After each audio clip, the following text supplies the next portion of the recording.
বেলাল, সুবহানাল্লাহ কন্যা। বেলাল রাদিয়াল্লাহু তাআলা আনহু, হযরত বেলাল তার কলমের আওয়াজ রাসূল শুনতে পেলেন। এবার হুজুর যখন মেরাজ থেকে ফিরে এলেন, আসার পরে বেলালকে জিজ্ঞেস করছেন, বেলাল তুমি এমন কোন আমল করো যার কারণে আল্লাহ পাক তোমার এত মর্যাদা বাড়াইয়া দিল?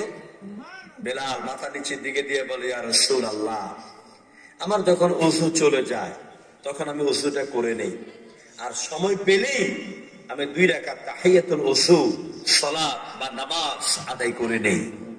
আল্লাহ রাসূল বলছেন, বেলাল আল্লাহ পাক এই কারণে তোমাকে এত ভালোবাসেন আর তোমার সাথে আল্লাহ এত গুড কানেকশন রিলেশন তৈরি হয়ে গেল যে জান্নাতে তোমার পায়ের খড়মের আওয়াজ আমি বিশ্বনবী শুনতে পেলাম। সুবহানাল্লাহ।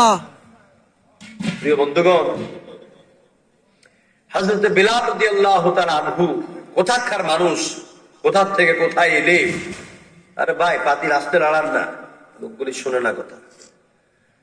কোথা থেকে কোথায় এলে এসে তারা এত মর্যাদা লাভ করলেন। সুতরাং এ হলো বেলালের কথা, এ হলো আবু জাহেলের কথা। এবার আবু তালিবের কথা শুনেন।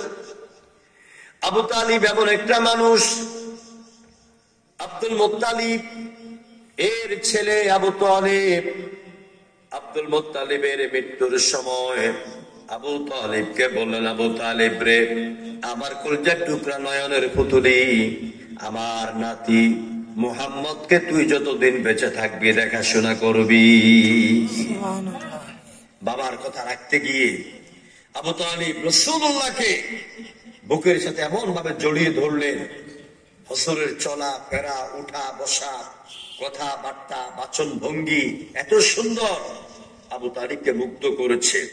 নিজের ছেলে আলী সহ অন্যান্যদেরকে দূরে রেখে মুহাম্মদ রাসূলুল্লাহকে বুকে নিয়ে আবু তালিব